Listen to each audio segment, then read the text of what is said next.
It's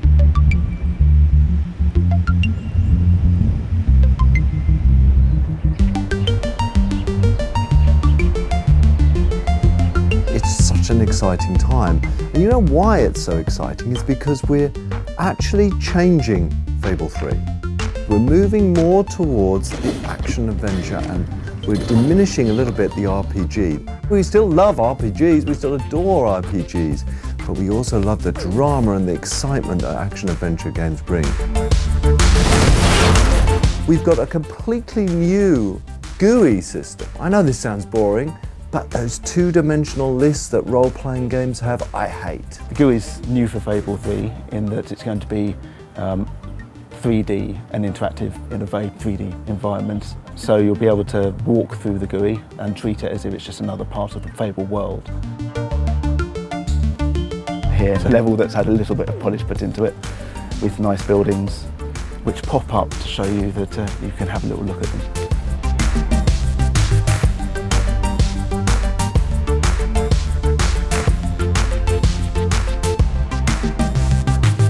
I want dressing rooms where I can change my clothes. I want armories where I can craft my weapons.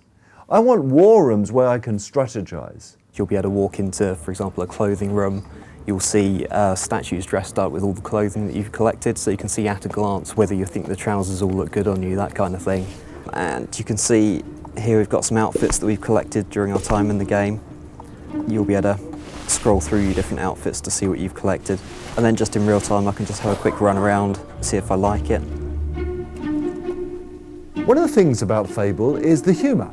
You know, people have said, it's a British humour, it's a bit like Monty Python. So we were inspired by that, and so we went out there and we got the most iconic Monty Python character ever. John Cleese is one of the major players in Fable 3. Okay. Now I've got some strange man in here who's moving around. I played Jasper, who is the butler at the Royal Palace, and he was originally butler to the king who's gone all wrong, the naughty one. And now he is the great and faithful and loyal attendant on the young fellow who's going to become the hero, or the young girl who's going to become the heroine. The bottom half of your chicken suit has arrived, and I've prepared it for you. Yes, this is exactly the sort of future I imagined for myself when I got into butling. He's a little formal because he's an old-fashioned British-style butler, but the warmth and the emotional identification with the hero or heroine is very strong. Ah, a new mask. You'd be completely anonymous wearing this on your face. Wear it anywhere else on your person, I expect you would achieve exactly the opposite effect. Your butler will be very unique to you. He's recording more lines than almost anyone else in the cast because of that. After that, you are to continue your combat training with Sir Walter. You start Fable 3, it's kind of like you started Fable 1 and Fable 2. You start fairly powerless, and what you've got to do is you've got to bring together followers to overthrow this tyrant king.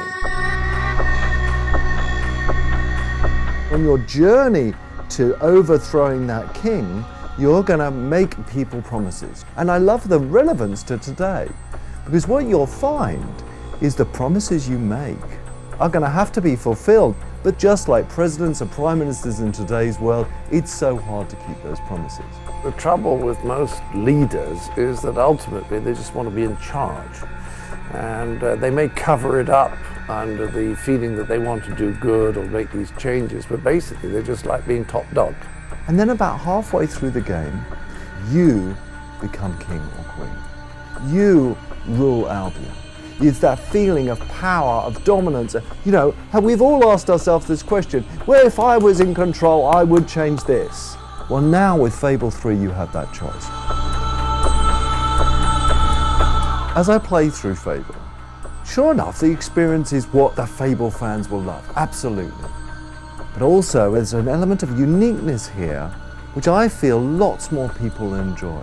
There's drama, there's emotion, there's a feeling of power, there's excitement. And I think we are really learning to blend all that stuff together and deliver an experience in Fable 3 that really hasn't been seen before.